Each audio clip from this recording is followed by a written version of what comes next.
सरदार कलीमुल्ला साहब साडे नाल आ चुके ने जी। बिस्मिल्लाह जी आयां नूं कलीम भाई। जी बिस्मिल्लाह। सर की हाल जी? जी करम दुआवां तुहाडियां। सब सुनने वाले नु मेरा सलाम। वालेकुम अस्सलाम। मैं पढ़ रहा सी, पूरा नहीं सुन सकिया। तुसीं किस मौजू ते बोल रहे हो, जरा गाइड कर दो कि मोस्टली गल करनी। कलीम भाई अज असीं गल कर रहे हैं, क्या असीं एक्टर हाँ? अच्छा, हाँ भाई, बात। और अगर तुसीं हैंड फ्री लाइए तो ला दिओ जरा ना, तुसीं डायरैक्टली फोन तो गल करोगे तो आवाज़ बहुत साफ आएगी। मैं सर हैंड फ्री लाई। बस ठीक हो गया, वधिया हो गया क्या असी एक्टर? जी।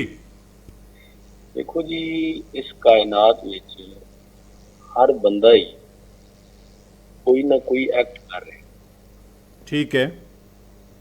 ये जिहड़ा एक्टर वर्ड है ना, ये एक लैटिन वर्ड है। लैटिन वर्ल्ड है, ठीक है। ठीक है। और एक्ट का मतलब कोई काम करना, परफॉर्म, हम्म ऐसा काम, हम्म ऐसी फीलिंग्स हम्म ਜਿਹੜੀ ਆਮ ਮਾਸ਼ਰੇ ਵਿੱਚ ਛੁਪੀਆਂ ਹੋਈਆਂ ਹੁੰਦੀਆਂ, ठीक है। ਉਹ ਆਪਣੇ ਆਪ ਤੇ ਤਾਰੀ ਕਰਕੇ ਲੋਕਾਂ ਨੂੰ ਸਿਚੁਏਸ਼ਨ ਦੱਸਣੀ ਕਿ ਇਹ ਕੁਝ ਹੋ ਗਿਆ। हाँ। ਇੰਗਲਿਸ਼ 'ਚ ਇੱਕ ਮੁਹਾਵਰਾ ਬੋਲਿਆ ਜਾਂਦਾ ਹੈ, action speak louder then your words. ठीक। ਇਹ ਜਿਹੜੇ ਤੁਹਾਡੇ ਐਕਸ਼ਨ ਨੇ ਨਾ, ਉਹ ਤੁਹਾਡੇ ਲਫ਼ਜ਼ਾਂ ਤੋਂ ਜ਼ਿਆਦਾ ਰਿਪਰੈਜ਼ੈਂਟ ਕਰਦੇ ਨੇ ਚੀਜ਼ਾਂ ਨੂੰ। जी। ਅੱਛਾ, ਹੁਣ ਗੱਲ ਹੈ ਕਿ ਕਿਆ ਅਸੀਂ ਐਕਟਰ ਹਾਂ? हाँ। मैं गल शुरू की कि इस कायनात विच हर बंदा एक्ट कर रहा। जी जी। कोई मोची का काम कर रहा, ओदा ओ एक्ट है। हम्म ओदे विच डिजाइन बना रहा है, चीज़ां बना रहा, ओदे विच ओदी स्पेशलिस्ट, ओदे विच एक्ट प्ले कर रहा।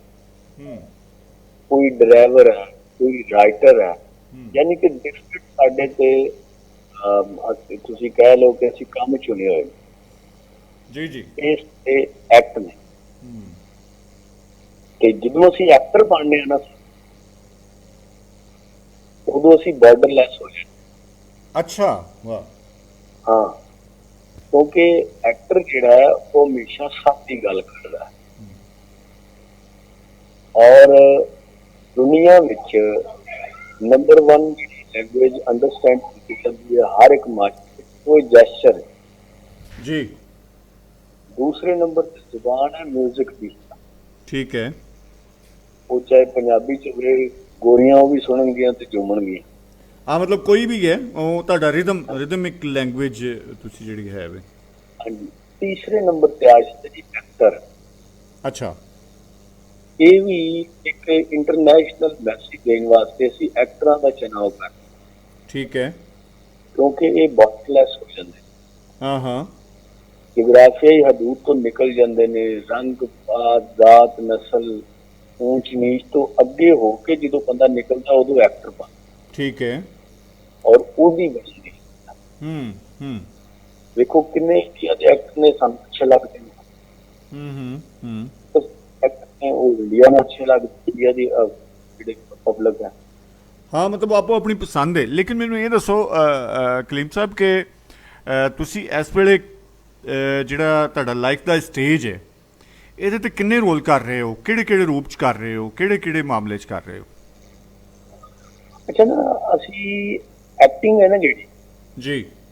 ਬਦਕਿਸਮਤੀ ਨਾਲ ਇਹਨੂੰ ਗਲਤ ਮਾਣਿਆ ਨਾ ਲੈਣੇ। ਫਲਾਂ ਬੜੀ ਐਕਟਿੰਗ ਕਰਕੇ ਗਿਆ ਮੇਰੇ ਨਾਲ, ਸਮਥਿੰਗ ਵੈਂਟ ਰੋਂਗ।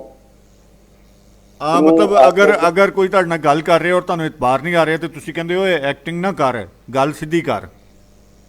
ਐਕਟਿੰਗ ਨਾ ਗੱਲ ਸਿੱਧੀ ਕਰ, ਤੁਹਾਨੂੰ ਮਿਸਟੇਕ ਕਿਉਂ ਕਰਦਾ, ਉਹ ਐਕਟਿੰਗ ਕਰਦਾ ਤੁਹਾਨੂੰ ਪਤਾ ਵੀ ਲੱਗ, ਇਹ ਆਰਟੀਫਿਸ਼ਲ ਐਕਟਿੰਗ। ਹਾਂ।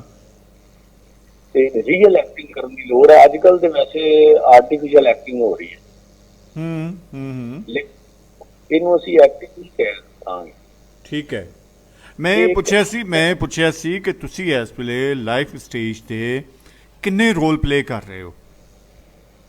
ਅਸੀਂ ਤੇ ਬੇਸ਼ੁਮਾਰ ਕਰ ਰਹੇ ਹਾਂ, ਲੇਕਿਨ ਸਾਨੂੰ ਕਰਨੇ ਉਹ ਚਾਹੀਦੇ ਨੇ ਸਾਡੇ ਮਾਸ਼ਰੇ ਲਈ ਨੇ, ਜਿਹੜੇ ਕੁੱਲ ਦੀ ਭਲਾਈ ਵਾਸਤੇ ਖੇਤਰ, ਠੀਕ ਹੈ। ਮਿਸਾਲ ਦੇ ਤੌਰ ਤੇ ਹੂੰ ਹੁਣ ਅਸੀਂ ਹਰ ਵਕਤ ਹੀ ਕੋਈ ਨਾ ਕੋਈ ਐਕਟ ਕਰ ਰਹੇ ਹੁੰਦੇ ਹਾਂ। ਠੀਕ ਹੈ। ਅਸੀਂ ਇੱਕ ਰੋਡ ਤੇ ਜਾ ਰਹੇ ਹਾਂ, ਅਗਰ ਉਹਦੇ ਤੇ ਕੋਈ ਬਜ਼ੁਰਗ ਜਾ ਰਿਹਾ ਹੈ, ਉਹਨੂੰ ਅਸੀਂ ਸੜਕ ਪਾਸ ਕਰਾਣੀ ਹੈ, ਉਹ ਵੀ ਸਾਡਾ ਇੱਕ ਐਕਟ ਹੈ। ਠੀਕ ਹੈ। ਰੋਡ ਤੇ ਚੱਲ ਰਿਹਾ, ਮੈਂ ਆਪਣੀ ਲਾਈਨ 'ਚ ਚੱਲਣਾ ਹੈ, ਇਹ ਵੀ ਮੇਰਾ ਇੱਕ ਐਕਟ ਹੈ। ਠੀਕ ਹੈ। ਮੈਨੂੰ ਜ਼ਿਆਦਾ ਤੇਜ਼ ਲਾਈਟਾਂ ਨਹੀਂ ਚਲਾਉਣੀਆਂ, ਮੇਰਾ ਇਹ ਵੀ ਇੱਕ ਐਕਟ ਹੈ। ਸੋ every movement of your life is acting. ਠੀਕ ਹੈ। Depend on you ਕਿ ਤੁਸੀਂ ਉਸ ਐਕਟਿੰਗ ਨੂੰ, ਹੁਣ ਮਿਸਾਲ ਦੇ ਤੌਰ ਤੇ ਤੁਸੀਂ ਬੜੀ ਇੱਕ ਗੱਲ ਕੀਤੀ, ਮੈਂ ਤੁਹਾਨੂੰ ਇੱਕ ਐਕਟਿੰਗ ਦੀ ਮਿਸਾਲ ਦੇਣ ਲੱਗਾ ਕਿ ਜਦੋਂ ਆਪਾਂ ਰੋਡ ਤੇ ਚੱਲਦੇ ਹਾਂ ਨਾ ਸਰ ਜੀ, ਸਾਰੇ ਲੋਕ ਅਨੁਭਵ ਸਕਦੇ ਸਾਡੇ ਨੂੰ। ਹਾਂ ਮੈਂ ਯੂਸਫ ਸਾਹਿਬ ਨੂੰ ਨਹੀਂ ਜਾਣਦਾ, ਮੈਂ ਭੱਟ ਸਾਹਿਬ ਨੂੰ ਨਹੀਂ ਜਾਣਦਾ, ਮੈਂ ਕਿਸੇ ਨੂੰ ਵੀ ਨਹੀਂ ਜਾਣਦਾ, ਮੈਂ ਸੜਕ ਤੇ ਜਾ ਰਿਹਾ। ਠੀਕ ਹੈ। ਹੁਣ ਮੈਂ ਭੱਟ ਸਾਹਿਬ ਨੂੰ ਭਾਈ ਗੱਡੀ ਦਾ ਸਟੀਅਰਿੰਗ ਫੜ ਕੇ ਅੱਗੇ ਕਰਕੇ ਉਹਨਾਂ ਅੱਗੇ ਥੋੜਾ ਜਿਹਾ ਖਲਲ ਕੀਤਾ ਤੇ ਫਿਰ ਅੱਗੇ ਗਿਆ। ਹੁਣ ਭੱਟ ਸਾਹਿਬ ਨੂੰ ਸਾਰੀ ਜ਼ਿੰਦਗੀ ਸ਼ਾਇਦ ਨਾ ਮਿਲ ਸਕੇ, ਠੀਕ ਹੈ, ਲੇਕਿਨ ਉਹ ਮੇਰੀ ਉਹ ਘਰ ਜਾਂਦਿਆਂ ਜਿਹੜਾ ਨਾ ਮੈਨੂੰ ਲਾਮ ਤੰਗ ਕਰਦੇ ਰਹੇ। ਅੱਛਾ।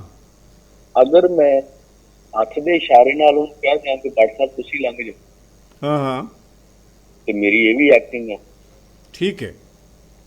ਇਹ ਡਿਪੈਂਡ ਕਰਦਾ ਤੁਸੀਂ ਕਿਹੋ ਜਿਹੀ ਐਕਟਿੰਗ ਮਾਰਦੇ। ਐਵਰੀ ਮੂਵਮੈਂਟ ਜਿਹੜੀ ਇਹ ਤੁਹਾਡੀ ਐਵਰੀ ਮੂਵਮੈਂਟ ਇਜ਼ ਐਕਟਿੰਗ, ਤੁਸੀਂ ਉਹਦੇ 'ਚ ਕੋਈ ਨਾ ਕੋਈ ਐਕਟ ਕਰ ਰਹੇ ਹੋ, ਹਰ ਮੂਵਮੈਂਟ ਵਿੱਚ ਐਕਟ ਕਰ ਰਹੇ ਹੋ। ਇਹ ਮੁਨਹਸਰ ਹੈ ਕਿ ਤੁਸੀਂ ਉਹ ਪੋਜ਼ਿਟਿਵ ਕਰ ਰਹੇ ਹੋ ਜਾਂ ਨੈਗੇਟਿਵ ਕਰ ਰਹੇ ਹੋ। ਹਾਂਜੀ, ਮਿਸਾਲ ਦੇ ਤੌਰ ਅੱਜ ਕੱਲ ਹੁਣ ਅਸੀਂ ਕੁਝ ਸੋਚ ਲਈ ਐਕਟਿੰਗ ਚਾਹੁੰਦੀ ਨਹੀਂ ਕਰ ਰਹਾ। ਹੁਣ ਮੈਂ ਗੱਲ ਬਹੁਤ ਸੁਣਦੀ ਨਾ ਹੋਰ ਟਾਈਪ ਕਰੀ, ਕੁਝ ਐਕਟਿੰਗ ਹੁੰਦੀਆਂ ਨੇ ਜਿਹੜੀਆਂ ਉਹ ਅੱਗੋਂ ਸਾਨੂੰ ਰਿਪਲਾਈ ਨਹੀਂ ਕਰਦੀ। ਠੀਕ ਹੈ। ਲੇਕਿਨ ਉਹਦਾ ਸਾਨੂੰ ਫਿਊਚਰ ਵਿੱਚ ਬਹੁਤ ਨੁਕਸਾਨ ਉਠਾਉਣਾ ਪੈਂਦਾ। ਮਿਸਾਲ ਦੇ ਤੌਰ ਇਹ ਐਕਟਿੰਗ ਬਹੁਤ ਵੱਡੀ ਚੀਜ਼ ਹੈ। ਅੱਛਾ, ਤੁਸੀਂ ਹੁਣ ਅੱਜ ਕੱਲ ਘਰਾਂ 'ਚ ਰਹਿੰਦੇ ਹੋ, ਘਰ 'ਚ ਤੁਸੀਂ ਫਜ਼ੂਲ ਲਾਈਟਾਂ ਜਲਾਉਂਦੇ। ਠੀਕ ਹੈ। ਇਹ ਵੀ ਤੁਹਾਡੀ ਐਕਟਿੰਗ ਮਤਲਬ ਉਹਦੇ ਵਿੱਚ ਤੁਸੀਂ ਬਹੁਤ ਸਾਰੇ ਰੋਲ ਕਰ ਰਹੇ। ਅਸੀਂ ਮੁਖਤਸਰ ਕਵਾਂਗੇ ਨਾ, ਗੱਲ ਉਹੀ ਹੈ ਕਿ ਐਵਰੀ ਮੂਵਮੈਂਟ ਇਜ਼ ਐਕਟਿੰਗ। ਤੁਹਾਡੀ ਜਿੰਨੀ ਵੀ ਮੂਵਮੈਂਟ ਹੈ ਉਹ ਐਕਟ ਕਰ ਰਹੇ ਹੋ, ਤੁਸੀਂ ਕੁਛ ਨਾ ਕੁਛ ਲਿਖ ਰਹੇ ਹੋ, ਕੁਛ ਨਾ ਕੁਛ ਕਹਿ ਰਹੇ ਹੋ, ਔਰ ਇਹਦੇ 'ਚ ਧਿਆਨ ਰਹਿਣਾ ਚਾਹੀਦਾ ਕਿ ਜੋ ਵੀ ਤੁਸੀਂ ਕਰ ਰਹੇ ਹੋ ਉਹ ਲਿਖਿਆ ਜਾ ਰਿਹਾ, ਉਹ ਗੌਰ ਕੀਤਾ ਜਾ ਰਿਹਾ, ਤੇ ਸਾਨੂੰ ਇਹ ਸਭ ਕੁਝ ਸੋਚ ਕੇ ਕਰਨਾ ਚਾਹੀਦਾ। ਮਿਸਾਲ ਦੇ ਤੌਰ ਤੇ ਅਸੀਂ ਪਾਣੀ ਜ਼ਿਆਦਾ ਛੱਡ ਰਹੇ ਹਾਂ, ਪਾਣੀ ਨੇ ਸਾਨੂੰ ਬੋਲ ਕੇ ਨਹੀਂ ਕਹਿਣਾ ਕਿ ਭਾਈ ਤੂੰ ਮੈਨੂੰ ਜ਼ਿਆਦਾ ਜ਼ਾਇਆ ਕਰ ਰਿਹਾ। ਮਤਲਬ ਉਹ ਐਕਟ ਅਸੀਂ ਕਰ ਰਹੇ ਹਾਂ, ਲੇਕਿਨ ਬੇਸਿਕਲੀ ਅਸੀਂ ਐਵਰੀ ਮੂਵਮੈਂਟ ਤੁਸੀਂ ਆਏ ਔਰ ਬਹੁਤ ਸੋਹਣੀ ਗੱਲ ਕੀਤੀ, ਔਰ ਬਿਲਕੁਲ ਇੱਕ ਵੱਖਰਾ ਜਿਹਾ ਸ਼ੇਡ ਲਿਆਏ ਇਸ ਐਕਟਿੰਗ ਦਾ ਕਿ ਕੀ ਅਸੀਂ ਐਕਟਰ ਹਾਂ ਔਰ ਕੀ ਕਰਨੇ ਆ ਆਪਣੀ ਜ਼ਿੰਦਗੀ ਦੇ ਮਾਮਲਾ 'ਚ। ਜੋ ਕੰਮ ਕਰ ਰਹੇ ਹਾਂ ਉਹਦੇ ਵਿੱਚ ਬਹੁਤ ਸਾਰੇ ਅਸੀਂ ਕੰਮ ਐਸੇ ਕਰ ਰਹੇ ਹੁੰਦੇ ਹਾਂ ਜਿਹਦਾ ਕੋਈ ਨਫਾ ਜਾਂ ਨੁਕਸਾਨ ਜ਼ਰੂਰ ਹੁੰਦਾ ਹੈ। ਅਸੀਂ ਇਹ ਨਾ ਸਮਝੀਏ ਕਿ ਕੋਈ ਕੰਮ ਐਸਾ ਹੈ ਕਿ ਜਿਹਦਾ ਕੋਈ ਨਫਾ ਨੁਕਸਾਨ ਨਹੀਂ ਹੈ। ਹਰ ਕੰਮ ਦਾ ਕੋਈ ਨਾ ਕੋਈ ਤੁਹਾਨੂੰ ਪਰਤਾਵਾ ਜ਼ਰੂਰ ਹੁੰਦਾ ਹੈ। ਬਹੁਤ ਮਿਹਰਬਾਨੀ ਕਲੀਮ ਸਾਹਿਬ, ਸ਼ੁਕਰੀਆ, ਬਹੁਤ ਸ਼ੁਕਰੀਆ। Thank you.